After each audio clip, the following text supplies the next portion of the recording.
What's going on, guys? Riggs here. Welcome back to the very next episode.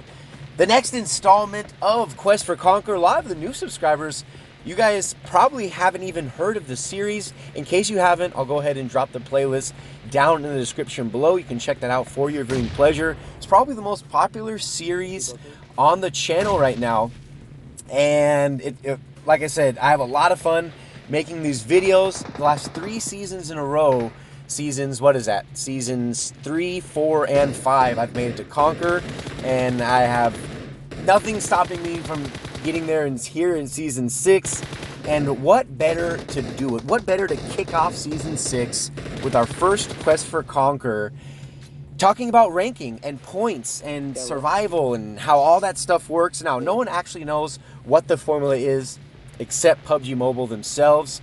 You know, they don't want people abusing the system too bad, so no one actually knows what the formula is. But not only do I have some facts to bring to the table, I also have some theory, not only things that I've noticed, but some fellow subscribers sharing not only their experiences, but screenshots. We're going to dive in to some very controversial games and to try to actually break down how ranking works, how you get those much needed points, especially when you're trying to push through the upper echelons of the tier system, like through Crown, through Ace, and trying to make it to Conquer. That's what the series is all about. It's not Quest for Ace, it's Quest for Conquer. So there's 5 metrics that break down into your ranking. And that is going to be survival, which is number 1. This is the one I'm going to talk about the most. But the first metric is survival. The second one is kills. Pretty self-explanatory. The more kills you get, the more your points. I'll break that down a little bit later as well. We also have support, also known as heal, which is health restored, revives, and so on. We have supplies, which a lot of people don't talk about, but that also factors into your ranking. Supplies, which is how rare the items that you're actually finding. So we'll go ahead and break that down. And of course, damage. Not to be confused with kills. They're 2 totally separate things. So survival we're going to spend the most amount of time on. So that one I'm going to do at the very end. We'll go ahead and blow through the other 4 metrics. So like I said, kills is kills is kills. The more kills you get, the more points you get. The way, as we know it, the formula works is you have your survival ranking, which is the most. That is what is going to give you the most amount of points. And then 20% of your kills, so let's say you have 10 kills, 2 points, which would be 20%, is going to go towards your total ranking. I know that didn't make sense, but it is what it is. Yeah, so 20% of your kill total is going to go towards your total ranking. The rest comes solely from survival. So support, aka heals, you know, how much you heal. A lot of people say the more you heal, the more points you're going to get. Not necessarily. What I've noticed is pretty much if you heal through a health bar, anything beyond that, let's say whether you heal 100 HP or whether you heal 500 HP, which I have done before, it's not going to change the number, the amount that it's going to get applied to your total ranking. So that's what I've come to find out. So when someone says, oh yeah, you know, the more you heal, basically if you heal through an entire health bar, once you hit that, you kind of cap out at that number.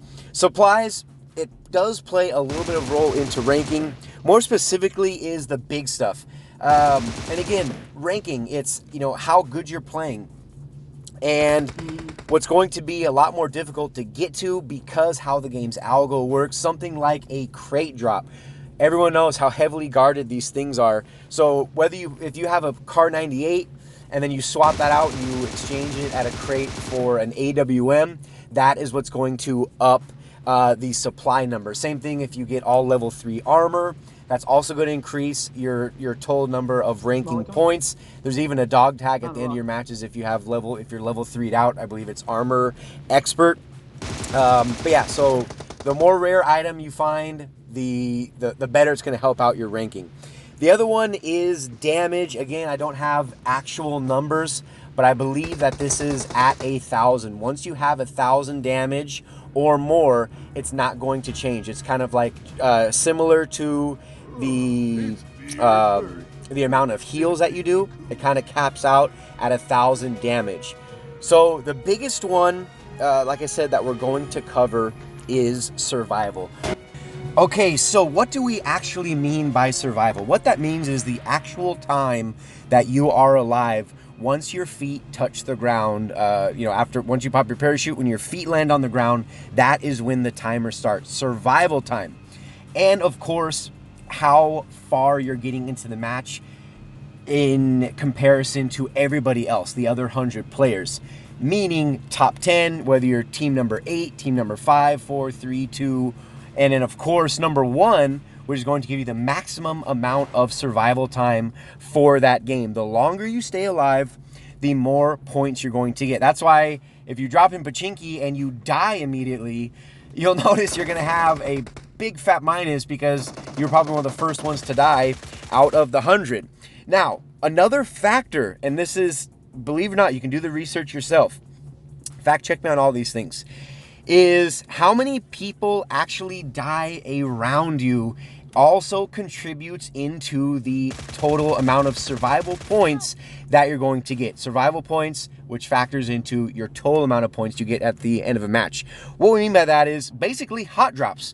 If you're dropping Boot Camp, if you're dropping Picado, if you're dropping Hacienda, if you're dropping in Pachinki, even though you're not getting the kills, if you're dropping into a particular drop location that has a lot of other people, there's a lot of gunshots around you, and there's a lot of people dying all around you, whether or not you kill them or not. Remember, kills is a completely separate metric in the ranking system. That is actually going to give you more survival time. So, for those of you, or for those of us who are trying to rank up, who often drop in more safer, more remote areas, trying to rank up that way, you might have a bot or two that, kind of land with you, that kind of thing. You'll notice towards the end of your game, sometimes you scratch your head and you're wondering, damn, I could have sworn I should have had more points. I finished, rank number 5 or number 4. A big factor into that has to do with where you are actually dropping, which is very, very interesting. And I've actually tested out this theory myself. And I was just very, very shocked when I actually came across this in a couple different forums, as well as on Reddit. I was completely shocked. I want you guys to look at this real quick. So check this out. One ordinary guy sent me this screenshot. Notice they got the chicken dinner. They were ranked 1. This was TPP squads. Notice he has 8 kills, just shy of 1,000 damage, survived for 28.3 minutes, and has about 500 health restore as well as 2 revives. Look at this screenshot though. Look at the difference. Ordinary guy, 2 kills. Didn't even hit 300 damage. Notice the survival time though. 29.2 minutes. That's exactly 1 minute longer survival. Notice it's the same squad mates and it's the same map. Wait until you guys see this. And he also had 1 revive. The other one he had 2. Now, and these games were back to back. Look at this. Look at how many points he gets for the 2 kill game. Look at this. He got 25 points for the 2 kills. Look at the 8 kill game that he got. He got 22. He got 3 less points. That survival time, that 1 extra minute he survived. And one more thing, which is also going to be very controversial, but the difference between these 2 games that he told me is that he traveled about 3,000 more kilometers in that game than he did in the 8 kill game. This is when Vikendi first dropped. They said they tried to get all the way to the ice wall. And they ended up getting a boat. The zone was all the way on the other side of the map, but ended up driving in the game where he only got 2 kills. So the controversial theory is that distance traveled also factors into your kill ranking, or it factors into your total amount of survival points, which to me would actually make sense because, as contrary to belief, a lot of people think, oh yeah, PUBG just rewards the people who camp and this and that. It does to an extent, as far as they're not going to be losing any points as long as they hit top 10. But to gain more points and to get to your destination faster, which is, Ace or, of course, Conqueror, is to get more points. And the fact that the distance travel, which I've also tested, and I want you to do this as well at home, is do a game where you're basically camping in one area. Then in another game, drive around for a while and see the difference in the two matches. Hopefully, you guys found this video helpful. We're bringing Quest for Conquer back with a big bang here in Season 6. As it's still early, we're only 2 weeks into the season, and this was a freaking amazing game. Absolutely loved it. Big shout out to Cool Boy. But yeah, hopefully you guys found this helpful. So basically, get a lot of kills. Do not die early. You definitely want to shoot for the top 10 in every single game. And just simply based on the fact that if you if you drop hot, whether you're killing people around you or not, the fact that that is going to increase your survival was absolutely astounding to find that out. I want you guys to test this all, test everything and let me know what your findings are. But yeah, and also down in the comment section, if you made this far into the video, pat yourself on the back, but let me know in the comment section. I love your guys' feedback. Let me know what type of footage you want to see in the very next Quest for Conquer episode. But until the next video, you guys, this has been Riggs from Riggs Gaming, bringing back Quest for Conquer here in Season 6, trying to give you guys as many points as possible.